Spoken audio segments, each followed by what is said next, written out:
Good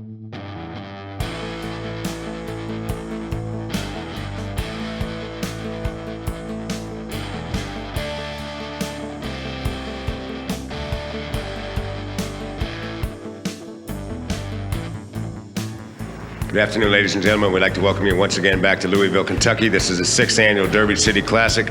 The 9-ball division, which was the last of the 3 divisions, started with 310 players. We're down to the final 3. We just conducted the draw. This time we'd like to get underway. And for your viewing pleasure, please welcome from Columbia Heights, Minnesota, Mr. Jimmy Wetch. Can we have a hand for Jimmy Wetch, please? Thank you, Louisville. And his opponent from the Republic of the Philippines, please welcome the magician himself, Mr. Efren Reyes. Let's hear it for him. Thank you. And gentlemen, you may lag for the first break. Let's get it on. Tonight we bring you semifinal 9-ball championship action. I'm very excited for this opportunity to talk to you throughout the match, and along with me will be the legendary and insightful Danny D'Alberto. Well, thank you for your kind words. We're down to the last 3 out of a field of 307. It's the final day of the tournament. Efren's won the lag. This is a race to 7. And these matches have been played at an alarming pace in terms of quality of the play. The last match that we witnessed was both players put up 900 plus AccuStat figures. Last night, Efren Reyes got out of the match in 4 innings. Yeah, Reyes is really hot. I mean, he was struggling during the early part of this tournament, but he seems to have worked himself into super gear, and he is going to be tough to beat. The wing ball and the 1-ball both went in on the break. Well, he's playing the 2-ball. He would like to be as close to the 3-ball as possible. Well, according to the monitors, it looks like it has plenty of room. Can go 3. I don't know if he can hit on the inside. No, he couldn't, so he decided to play safe. Not bad. You see, man had a shot. I mean, he could have made the ball, but he couldn't gain from it, so his intelligence as a pool player said, play safe. The Wetch is now set for his first opportunity at the table, playing with a shown cue. He's going to try to do what Efren didn't do, put him on the front. Oh, he kicked at it. I thought he could hit the edge. But he was trying to do a kick safe. And instead, he left the 2 where you have pretty automatic position on the 3. He's going to have to jack up a little. He's still looking at it. I mean, from here, it looks like it goes easily, but from down there, apparently not. If he really, the 3 doesn't go, if he pockets the 2, perhaps he can move the 3-ball to the end rail and lodge the cue ball on the 7 defensively. You know, he'll do that if it doesn't go, but he looks like he's playing position for it to go. He didn't want to lose the cue ball, so he shot it in right off the 8. That's a great shot because now he leaves a little more space to go from the 6 to the 7. Great all-around shot. A subtly great shot. He's playing a billiard. And he's playing it well, too. See, the 3 did not go, obviously, and he made a billiard on it and tried to control the 3. That's straight rail kind of thinking, where you got to control more than just the cue ball. Nice cut into the side pocket to pick up proper position on the 5-ball. The remaining balls now lay out here in very manageable position, and I look for Efren to take an early lead in this match. Yeah, it doesn't look like anything's going to stop him. I mean, you know, he makes tricky layouts look easy right now. The list of great players that were in attendance that have not passed through to the final stages of the tournament would be too long to even enumerate. Anyway, Efren, like Lassiter, Luther Lassiter of the past, you probably heard of him, he would play so-so during the beginning of the tournament, but when it got near the finals, he got flawless. And that's what has happened to Efren, because he's played a few matches. In the 1 pocket, he could have lost.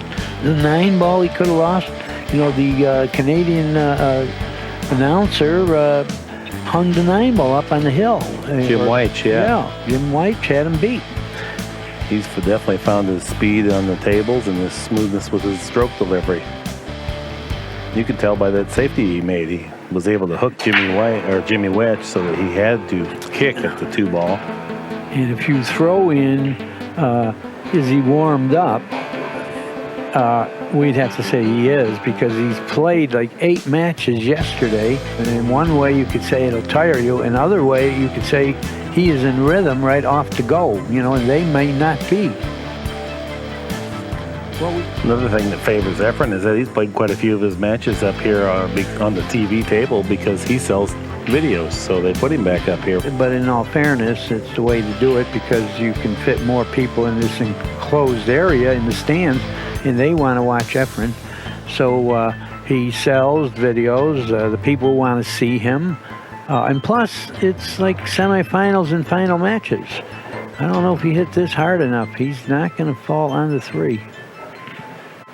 He may be able to hit the edge, but he can't make it for sure.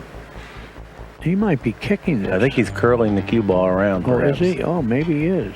Yeah, he did, and Look at made the ball. Look at the spin with those multiple dots on the cue ball. You can really see he was very close to being able to make that, and then just a little bit of a hook produced by some right-hand English and slight elevation. He was able to pocket that ball. That's what I'm talking about right now about Efren. He's going to not only get out the easy racks, he's going to get out the tricky ones.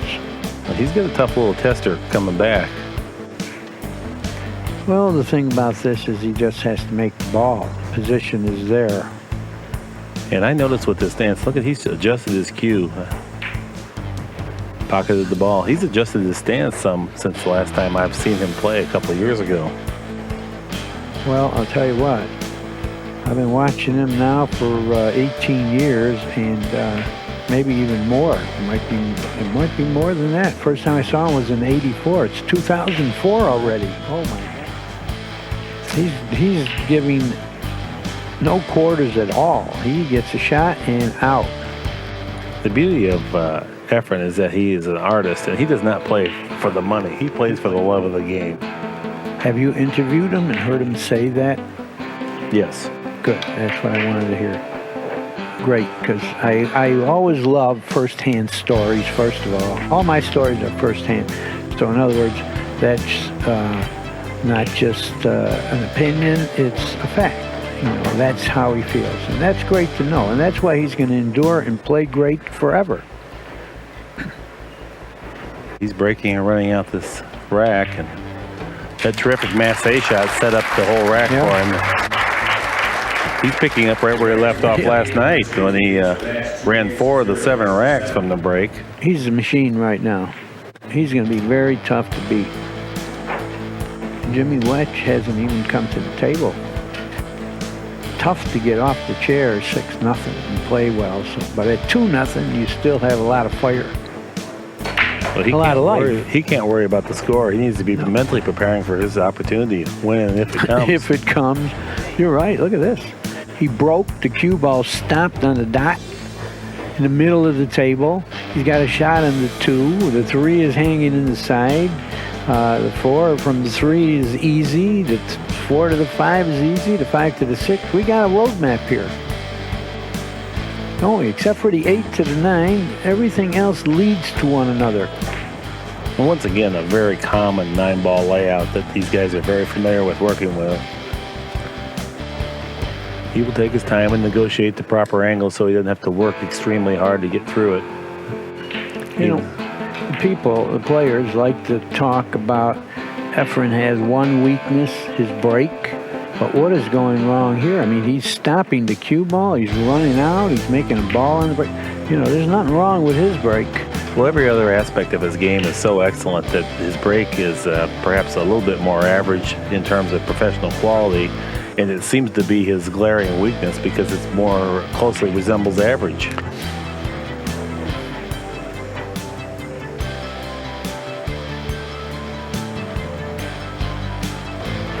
They're hoping his break is weak because everything else is obvious. It's really beautiful to watch him follow through the ball and the smoothness. And when you look at how loose his grip hand is, I mean, it resembles a wet dish rag hanging onto the cue when he goes through the cue ball. There's no tension whatsoever. That was a pretty good hit right there. Very clean. the loose grip enables him to generate spin, maximum spin at minimum speeds, and maneuver the cue ball through tighter areas and kill the cue ball in ways that the other top players struggle or don't even attempt. Well, that's 3. Okay. Game number 3 after 3 games. The score is Efren Reyes 3. Well, I started explaining it in one of the other tapes. Rotations with 15 balls. And you have a lot more obstruction, so you have to have a little better cue ball control to wiggle around and fall on balls. And that's why all the Filipinos play such great 9-ball. You know, after you get rid of 6 balls, it looks easy. It's the equivalent of us going from 9-ball to 6-ball. You know, you get a shot in 6-ball, you're out. That's how they feel. He's got another real good chance to break and run out here, Danny. Yeah, Jimmy Wetch so far isn't having any fun. Look at the good part, though. He won't have a chance to dog it. And Reyes is really a nice rhythm. See, if he loses this match 7-0 and doesn't get to the table again, he doesn't lose any of his backers. Oh, I don't know that he's concerned about losing his backers at this point. Hey, what's this? Oh my God, he did a little body English and he knocked the cue ball into the point. This guy plays while the ball is rolling. That's how good he is. That ball was going in the pocket. He did a little twist and the cue ball hit the point. He's concerned as to whether the point of the side pocket might have an influence on whether he can hit the edge of the cue ball or edge of the 6-ball. I think he can, and he's really lucky that he didn't make the cue ball. I'm going to tell you, that was terrific speed that he used. And he maximized his possibility of rolling that ball into the pocket by very judicious use of speed. Now he's back in line. Some terrific camera work by our crack crew.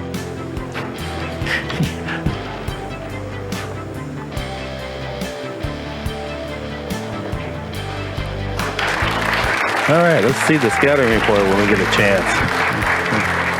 The rate this match is going, this is going to be a short match.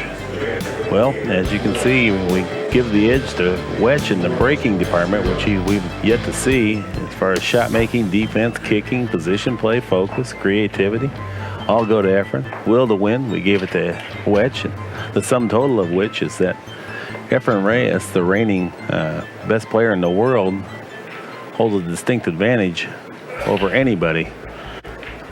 Well, I got to disagree with the will to win. He's won so many tournaments that you cannot win those kind of tournaments with top players in the world unless you have a strong will to win. And again, they underrate his break too. Look at this. See you later again here. One on the side. Well, it depends on where the 2-ball goes. Yeah. Well, he's in good position here. He's running multiple racks. Yeah, he is. Leading 4-0 in this match. Efren Reyes, of course, 1,000. Flawless. Wetch 0. A perfect match. The last perfect match I saw was at Resorts International. Wade Crane against Buddy Hall in the finals. He shot 1,000. Oh, I'm not sure there's been too many other ones to see, Danny. I don't know if anyone else has ever shot 1,000 in tournament play. And maybe not. The place is going to go wild if he runs 7 and out here. This is 5. You know, a lot of times you hear guys discuss in pool rooms and such great big runs of balls, and in all the tournaments I've ever witnessed, I think about the biggest runs I've ever seen. I've seen 8 a couple times and 7 a couple times. You never see double-figure runs. You hear about them. Uh-oh, that's a no-no, but he's going to get away with it. He really didn't want to hit that. He wanted to spin under it, and he's grinning a little. He knows he got away with something there. Taking a little time to determine how he wants to play this. I think he's going to go 3 rails. Rail first? To the side. No. Ball Cut first. it. Ball first. Go 3 rails to the 5 in the side. I don't know. He's looking to see if he can get to the corner pocket and where it would be real bad to get. And, let me see what he's going to do. I like the 3 railer, but he doesn't apparently. Rail Yes, first. he does. Rail first. Yeah, he Side did hit pocket rail fake. first, but you see, yeah, he's in the hole. No, he isn't. Wow. Jimmy Wetch was leaning. I caught Jimmy Wetch leaning. You didn't lean well enough now. You don't play body English as well as Efren. Really chose the rail first path because it lends itself to getting around for the side pocket, but also that's an issue with scratching too. Right. It lends itself to going a little shorter. If you hit the ball first, he would have went a little longer and he would have been straight in and he wouldn't have had to do this. And he's slinking around here. See, he wouldn't have had to do that if he would have hit ball first. But hey, how am I second guessing Efren? He's rolling over top player after top player. Any game. Well, he's the newly elected inductee into the Hall of Fame, so Yeah. he makes some good decisions along the way.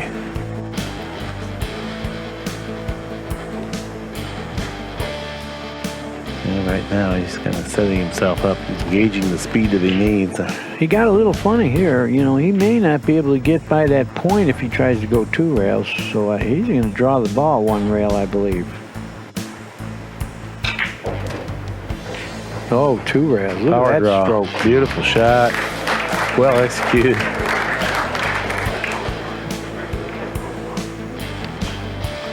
Efren's going to lead 5 games to 0.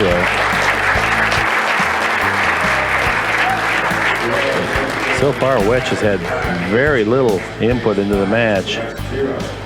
Efren the Magician Reyes. See why they call him the Magician? Playing mistake-free pool, and it's a rarity. I mean, it's so difficult, even if you're a top player, to assemble matches like this. Playing the pink 4-ball in the corner and the 1-ball on the side. 4-ball went right in. The 1-ball. rail. All the way Okay, back. where's the 2? Well, Uh-oh, it stopped funny. Stopped on the 50-yard line. I don't know. He may be able to go forward and catch the point, maybe with a little reverse English, but he's not sitting in a Mickey Mouse layout here. But like I said, I think if he goes forward with a little reverse, center reverse, he can catch that point and hold it up. That's what he's going to do, I believe. I don't think he can draw it past the side. He's got to roll forward with a lot of reverse. And that's what he did, and he caught what the a shot. What a shot. That was on the scale of difficulty, that was a 9 on a scale of 10. That's a stroke that you do not see many of the other top players employ. I can't think of any. Yeah, I saw it coming. You called it. Yeah. I'm saying how many of them can execute it. Yeah. Seeing it and doing it is a little, and especially with accuracy. See all the English he had on that ball? That was so that when he hit that point, it grabbed to the right, not the left into the pocket.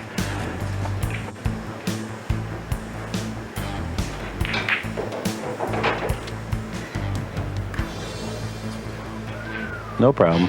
Perfect position. Yeah, it looks like, I'll tell you what, Jimmy Wetch might not want to shoot anymore. He's pulling from the run 7 and out, I believe. I don't think he feels that. Nah, I'm just like to make a little joke about it. The guy's suffering, so I'll make a little humor. I don't think he's even suffering. I think he's kind of amused at the Painless. quality of the play. Yeah. Even the best players are still pool fans at heart, and when they see someone put on a show like this, you have to admire it.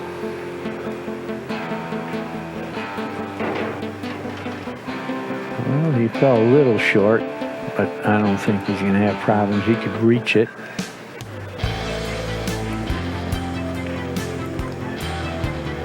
Efren really needs to bear down here and go ahead and complete this run for a perfect match. Scores now Reyes 6 and Wetch 0. Wetch with only 1 kick shot opportunity throughout the match. Okay, when we get a chance, we're going to go back to that shot that he killed the cue ball and hit the point of the rubber, and that's how he got position. Are we coming to an end here? He has failed to pocket a ball on the break. Here's a replay of that tremendous shot that we saw. Watch the English.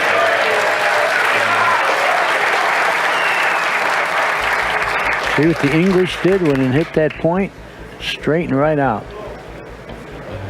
What a tremendous shot that was. Well, anyway, the fans just screamed and howled when Jimmy Wetch finally got out of his chair.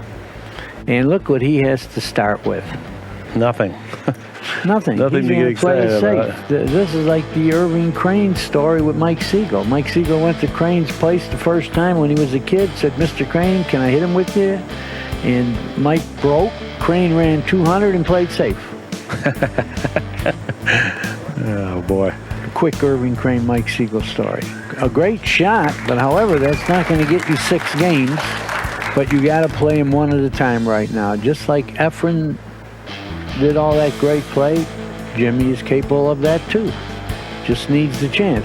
But how are you going to beat stuff like that? He's doing every part of the pool game perfectly. He hit the paint on that ball. When you roll a cue ball 8 feet away and nick the one ball so that it only travels about a foot and lets the cue ball retain its energy to travel 9 foot back down the table, that's an amazing hit. Anyway, if you're a fan of Efren or any of the top players, AccuStats has tapes of every one of them playing all games, and the number to call is 1-800-828-0397. Get a catalog and pick some great tapes.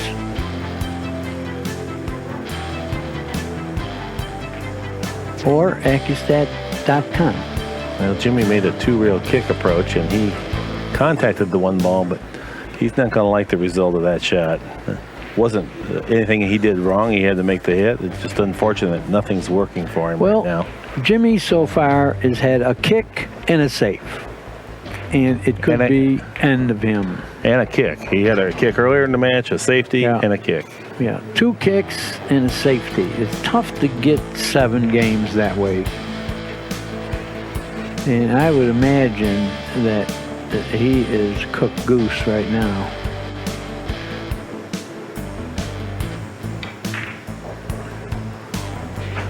Efren playing perfect rhythm, a lot of confidence. He's not jumping around with his stroke like he was earlier in the week when we were watching some of his matches. Remember when he kind of flinched on some of those strokes? He got, he overcut that ball a little bit and almost didn't get long enough, but he did. He almost caught that point, and if he did, he'd be down at the end rail here. Well, you know, he's been doing all the shooting. He's had no rest throughout this match. Pocketed every ball. He hasn't had rest in the last 2 days. He's just been playing around the clock. And like I say, not against Mickey Mouse. He's been beating the top players in the world. He won the one-pocket tournament. And played his one-pocket matches in between playing 9-ball matches in the other event. Yeah, he was playing the 9-ball tournament and the finals of the one-pocket, one after another. And I think he just quietly came up with a terrific shot that was low with a little bit of inside spin, drifted around 3 rails, made it look so easy the audience didn't even recognize the difficulty of the shot. And this is a knowledgeable audience. You know, he got a little funny here, but he can shoot left-handed. That's the big thing here. You know, I tell all the beginners out there, play both hands, because look at this. This stops you from stretching and using the bridge. And this is going to be a very painless loss for Jimmy Wetch. I mean, he didn't suffer. He never was in it. He never had a chance. He didn't dog it. He still got his backers. And here's a 1,000 match. You're not going to see this very often. Perfect match. What a terrific, terrific match. That was just a sheer pleasure to bring to the people here viewing it, to be able to witness this. And there's our stats. It's a pretty simple 1,000 for Reyes and 0 for Wetch. Wetch has nothing to feel bad about. That was a terrific match.